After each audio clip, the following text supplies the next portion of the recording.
Hello friends, I am Ayantika and in this video I am going to discuss about one bryophyte, Sphaerocarpos.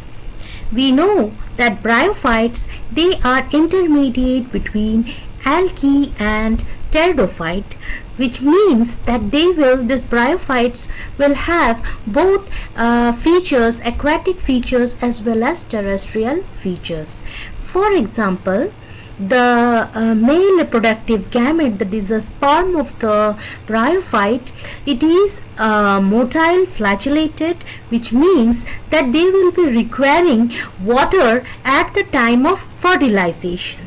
This is the character that resembles the bryophyte closely to the algae.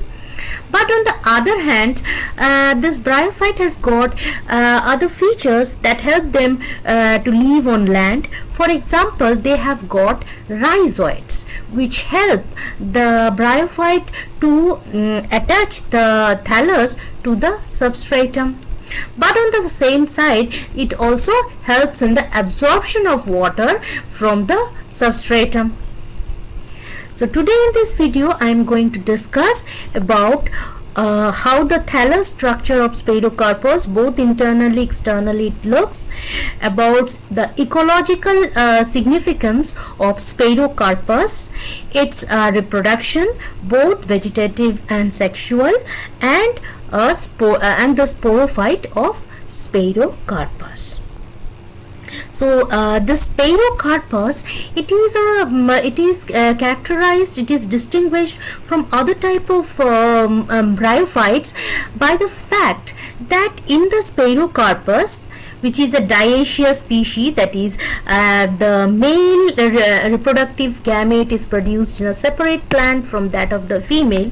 So the male plant is much smaller than the female plant, and the structure, the shape of the involucre in which the male gametangia is born is also different from the involucre shape and size of the female involucre. So there is an altered morphology. The male plant looks morphologically different from the female plant, and this is one of the characteristic feature of Sphaerocarpus species. An overview of Sphaerocarpus. So whatever be the question, whether question is about write about the sexual reproduction, or write about the thallus structure or the life cycle, whatever is the question, taxonomic position is very important, and in every answer you should be writing about this taxonomic order. And the Sphaerocarpus, it is belonging to the class Hepaticopsida, which means that it is a liverwort, and just same as that of the Adixia and Merkensia and Lunularia, all these are belonging to the class Hepaticopsida. Then it belongs to the order Sphaerocarpales and family Sphaerocarpaceae. And in this family Sphaerocarpaceae, it also shares, the Sphaerocarpus shares its family with Geothallus. And the common species of Sphaerocarpus, these are the common species of Sphaerocarpus, and Sphaerocarpus is known by the name of bottlewort because of the bottle shaped involucre. These are the bottle shaped involucre.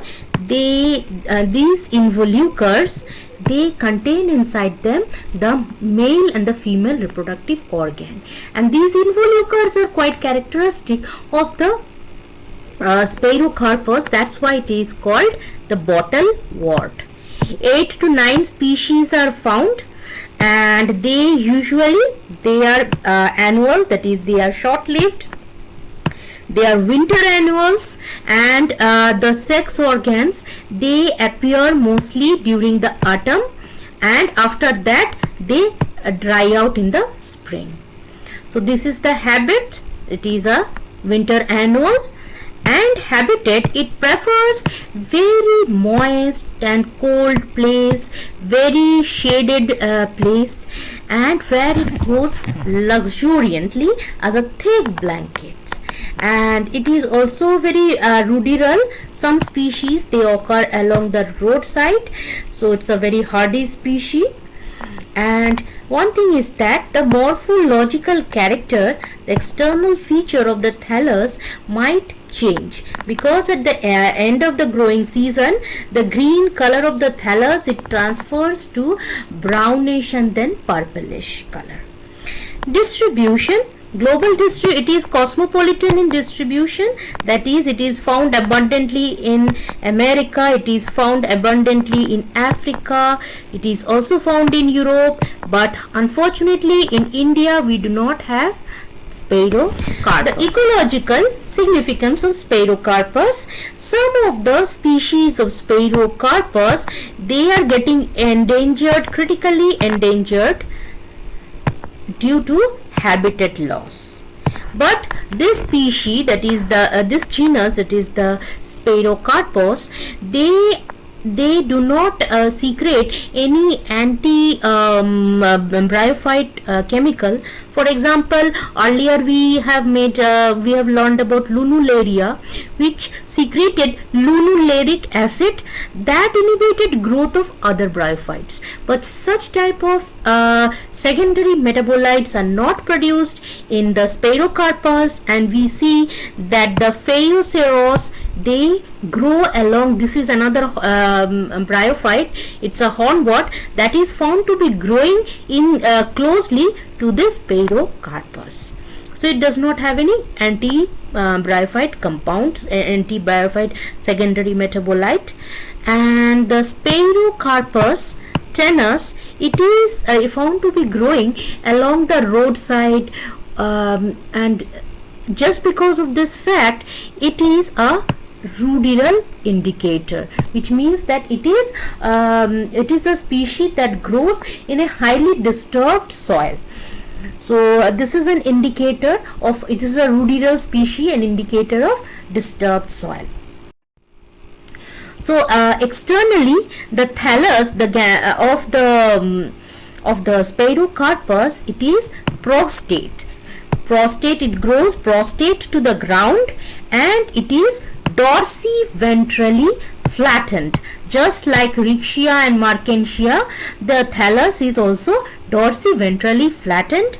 It has got bilateral symmetry, that is, it has got a midrib and two region on the either side, they are in perfect symmetry, and it is highly branched, and then it is color is dark green when it is in growth period, and it turns reddish or purplish at the end of the season when it is dying. Then we come to the margin. The thallus margin, it is either very wavy, and this notched region, this emarginate region will contain growing apex, or it can be very smooth and slightly curved out. So it can be either very smooth. So margin is of two type. Number one is the wavy margin with apical notches, and number two is this smooth margin. So apart from this wavy or smooth margin, another prominent feature is that it has got a very prominent midrib, and on the either side of the midrib they have either got a very flat thallus structure, or they have got a succubusly arranged leaves, which means that in one leaf, the upper part of the leaf, it is hidden from view by the leaf that is present on the next leaf. So every time it happens that the upper portion of the leaf gets away from the view by the next leaf. So this type of leaf arrangement, succubous leaf arrangement, it is very common in case of the bryophytes. But I'm saying leaf, but it is actually not leaf, it is a leaf-like unistratous layer. So the midrib region, this midrib region, it is multistratos. So there will be multiple layer of cells in the midrib region, and the leaf-like outgrowth will have a single layer. This is one cell layer, and the midrib has many layer of cells. So the midrib has many layer of cells, and the blade-like leaves, they have a single layer of cells. And about the dorsal surface, we know in Riccia or Markensia, we see certain pores and openings in the dorsal surface. But in the dorsal surface, no such pores are present. Also, just like in Markensia, it has got polygonal area which is called areolae. Those polygonal area or areolae are absent in this Sphaerocarpus. And on the ventral surface do have an important thing is the mucilage here. So on the ventral surface you see multicellular mucilage here, which has got the tip of the mucilage here is swollen and it secretes copious mucilage. So this is the mucilage here that is present in the lower of the ventral surface. Another thing that is present in the lower surface is the smooth rhizoid. The smooth rhizoids, these are the smooth walled rhizoids that are present. But tuberculated rhizoids, it looks like a bit of like this, where the cell wall has got invaginations in on the lumen. So this type of structure, tuberculated rhizoids, are absent. And also the scales may be ligulate scales or the appendiculate scales. All these are absent.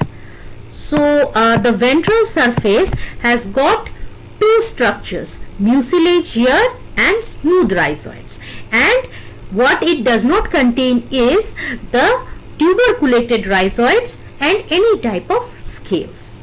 And this fact distinguishes it from other liverworts, because in Riccia, Markensia we see the two type of rhizoids are present, but here only the smooth rhizoid are present. So if the question comes, how does the thallus of Sphaerocarpus different from the other liverwort, we can write these answers that only smooth rhizoids are present in Sphaerocarpus and only mucilage here are present, while Markensia contains both type of scales, tuberculated and smooth, and also tuberculated and smooth type of rhizoids, and the scales also two type are present in Markensia, that is the ligulate and the appendiculate scales, which are these are the differences between Markensia and Sphaerocarpus. So the Sphaerocarpus, the thallus comes in two sizes. Usually the male plant is much smaller. You see, this is much smaller than the female plant, and this alternation in the size of the male and the female plant is due to the sex chromosomes. Usually this phenotypic difference in the male and female plant is due to the sex chromosomes. The female contain 7 plus 1 X chromosome that is present in the female plant, and the male plant will contain 7 plus 1 small y chromosome. So this genotypic difference. How the internal structure look? You see this genotypic difference that is between the X and the Y is undivided. It is a homogeneous structure. It does not have a separate phenotype and storage region, but it contains parenchymatous cells. It contains parenchymatous cells that are arranged without any intercellular space, and all this parenchymatous cells, they have chloroplast, that is all the cells are green except that of the rhizoidal cells. So there is a uniformity of the cells in the thallus. Internally they look similar and all they are green, and all the cells, they have certain amount of reserved food, and except the rhizoid, all rhizoid cells, they are haline, which means that they do not have any chloroplast. Another thing is that the thallus, it looks like this, where the wing region will have only one cell thick. This will contain only one cell thick layer, but the midrib region will have multiple layer, that is mostly 3 to 4 layer of cells. So internally it will look like this. And the vegetative reproduction by adventitious branches and fragmentation. One thing is that vegetative reproduction is very common method of reproduction in the bryophytes, especially because this for the sexual reproduction water is essential, because the sperm has to swim to the archegonium or the female gametangia. But for this vegetative reproduction we do not require any water, so it can happen even when there is no water in the vicinity. That is why vegetative reproduction is a dominant method of reproduction in Sphaerocarpus. So they do it by adventitious branches which appear from the midrib region. So this is the Sphaerocarpus thallus, and this is the midrib region. Sorry, this one is the midrib region. So you see that from this midrib region, from the ventral surface, that is this midrib region, from the lower surface arises adventitious branches. So adventitious branches, they appear from the midrib region, or sometime also from the lateral wing also they arise. These are the lateral wing. This is the midrib region, this is the lateral wing, this is the lateral wing region. So the midrib region as well as the lateral wing region, this as well as from the involucre. We know that the involucres are present, which contains either antheridia or archegonia. So at the base of the involucre also this adventitious branches can occur. So adventitious branches, they can arise from three places: the midrib, the lateral wing, and the involucre of the sex organs. So and each of these adventitious branches, these branches, whether they arise from any part, these branches, they separate from the parent thallus and they develop into a new thallus. So in fragmentation, what happens is that as the cell, there is death and decay in the posterior region, and when this reaches this dichotomous region, then each of the thallus is getting separated and independently grows into a new thallus. So this is a fragmentation and both advantageous branches and we come to the sexual reproduction. Now reproduction is oogamous, which means that the male reproductive gametes, they are different both in morphology as well as in physiology. That is, one is motile, another will be non-motile, and the plant is dioecious, which means that different type of sex organ will be born in different plants, and each of the plants will also be sexually dimorphic. That is, male plant will be morphologically different from the female plant. And the gametangia are the organs that produces gamete. So gametangia, or the sex organs, they are in an enclosed structure called involucre, and this involucre, they are single cell layered, and it protects the sex organ from hot and arid climate. So this gametangia, they develop acropetally, which means that when there is this is the thallus, the involucre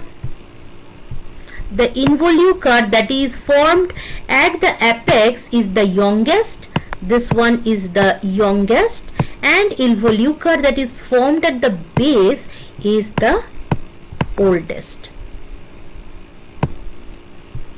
This one is the oldest. So this is what we mean by acropetal growth, acropetal development of the gametangia. So here in this picture we see the male plant with the bottle shaped involucre. This bottle shaped involucre, it contains inside it the antheridium. The antheridium, which is an elongated structure with few cell stalk, and so this involucre, it is borne on the upper or the dorsal surface of the thallus, and each of the involucre contains a single gametangia, and they open to the outside by this small opening. Now this is how the antheridia looks inside the involucre, and we see that the antheridia, it has a single cell layer of sterile jacket cells, and the jacket cells, they are colored due to the presence of chromatophores. The carotenoids in the chromatophores, they give an orange or dark orange color to the antheridial body. And the beside antheridial body, there are a stalk of few cells, and the outer layer, it is sterile, and the body of the antheridia, it contains anthrozoid mother cells which develop into anthrozoids, and the anthrozoids by maturation and form sperms. So this formation of anthrozoid of sperm from the anthrozoid, it is called the spermatization process, and the development of the antheridium, it is similar to that of Mertensia. So as I have discussed the development of antheridia in Mertensia, so you can go to that video, development of this antheridial development in Mertensia, and watch the things in detail. I'm not going to discuss it in detail here. So the sexual reproduction, female plant. The female plant is much larger in size than the male plant, and it has also got involucres. Here we see these are the involucres, and these involucres, the female involucres, they have got a much wider tip than the male involucre. And also this involucre, as you can see from the green color, this is also chlorophyllous, that is, it contains chlorophyll, and inside each of the involucre there is a single archegonium. and the involucre, they you can easily see they are born on the upper, that is the dorsal surface. So the archegonium, it consists of, see, the 4 neck cell and 1 venter cell and 1 egg cell, and they are bounded by this sterile jacket of cells. These are the, we see the vertical row of cells. You see, the main archegonial body has 6 rows of cells that provide a protection or against hot and dry condition. So these are the jacket cells, and in addition to these jacket cells, the involucre, this where these involucres, they also protect the sex organ from excess heat and aridity. So now the process of fertilization. So once the anthrozoids, they are converted to the sperm cell, the biflagellate sperm cells. So these spiral anthrozoids, that is the spiral sperms, they are mature. Then this upper region of the antheridium, they undergo gelatinization, and the sperm, they are liberated. The sperm, once liberated, they swim and in a very thin film of water, they swim and they reach the female gamete. So you see here, for the process of fertilization, 2 things are very important. One is the presence of water, which helps in the swimming of the sperm, and also the presence of the male and female plant in very close vicinity. So the sexual reproduction, these are the 2 limiting factors that are essential for the sexual reproduction to happen. So once the sperm, it swims to the antheridial region, actually this swimming, it is guarded by 2 factors. One is the presence of water, another is the chemoattractant, that is the mucilage, that is produced by the female archegonium. So as the archegonium matures, all this neck canal cell and the venter cell, this one, so these they turn dead mucilaginous, they get damaged, and they get converted to mucilage, and this area, this neck and venter region, a clear passage is formed that is filled with mucilage. So this sperm, when the sperm enters this region, they are attracted to this region by the mucilage, which contains various protein and potassium ion that is a chemoattractant for the sperm. So it swims all the way down to the to the neck region, reaches the venter, and then fertilizes with the egg. So this entire process, after fertilization, zygote is formed, and the single zygote, it remains inside the archegonium, and gradually divide and redivide to produce the embryo and later the sporogonium. The sporogonium, the zygote, the embryo and the sporogonium, these are the 3 sporophytic, thus 3 sporophytic stage.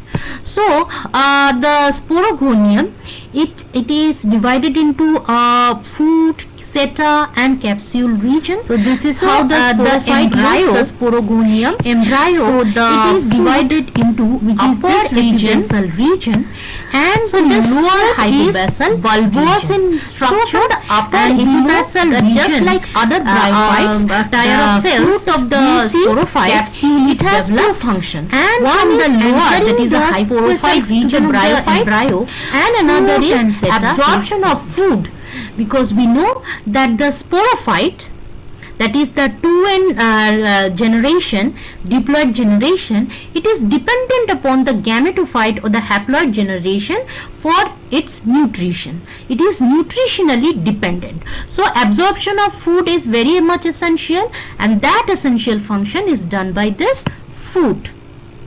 So this food has got these two structures, two functions, and it is bulbous in nature. Then we come to the intermediate portion, that is the seta. Seta, it is a very small and middle part which connects the capsule with that of the food. So it is an intermediate. Its main function is just to conduct the nutrition that is absorbed by the food to the capsule region. Otherwise, like other bryophytes, for example in Mertensia, where on maturation of the capsule, the seta region it elongates, but here in the Sphaerocarpus, the seta region do not elongate, do not divide much, it remains very small as it is. So this is how we see that the sporophyte, the four-celled embryo, here we see that they are getting this calyptra as well as involucre. These protective covering, they help the sporophytic generation to tide over hot and arid condition that is present at the end of the growing season, because sexual reproduction, it happens at the end of the growing season. So the sporophytic generation is protected by two layers, protective layers. One is the calyptra. This calyptra is the it is developed from the ventral cell. We know that in Archegonium, that is the female gametophyte, the ventral region, it develops into this two-layered, you see this two-layered structure called calyptra, and the involucre, in which the female gametophore, that is Archegonium, was born. That involucre also persists even after the sporogonium has developed. So this involucre, in the last slide I discussed about the food and the seta. Now I am going to discuss about the upper region, that is the capsule. The capsule, it has got a, you see that it has got an outer layer of unicellular outer layer, that is the amphithecium. This amphithecium has got chloroplast, green in color, and the inner cell, that is the endothecium, it has got two type of cells. One is the nurse cell, another is the spore. So the endothecium,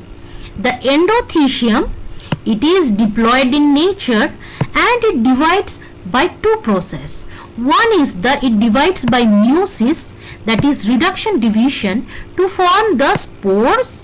Another is that endothelial cells, or it failed to divide by meiosis. It failed to divide by meiosis, and what they does is that diploid cell, they develop into, by repeated mitotic division, they develop into nurse cells.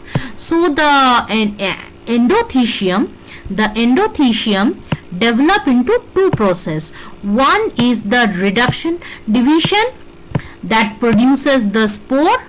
Another is the mitosis that produces the nurse cells. Note one thing, that the sporophyte, inside the capsule of the sporophyte, we do not find elater. So in Markensia we have seen that Markensia and Lunularia, we see that elaters are present, very elongated structure called elaters present, but that is absent in Sphaerocarpus. Sphaerocarpus has got only nurse cell and the spore cell, just like in Rixia. Rixia also has this nurse cell and the spore cells. So the spore is the first, as because it is produced by meiosis, it is haploid, and this is the first stage in the gametophytic generation. So the spores, the one unique feature of Sphaerocarpus is that we know that the spores are produced in tetrad, that is, they are produced in tetrad, and here in Sphaerocarpus all the 4 cells in the tetrad, they remain attached to each other for a quite long period of time, and they are separated only when each of the spore is quite mature enough.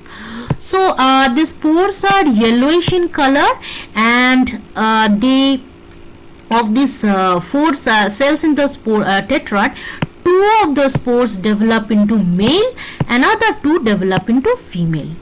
Whether they develop into male or female, the spores are yellowish brown in color, and they have got an exine which can have reticulations. Here we see these are how the reticulations in the these are the reticulations that are present in the spores of Sphaerocarpus. So this reticulations are seen in the exine, that is the outer layer.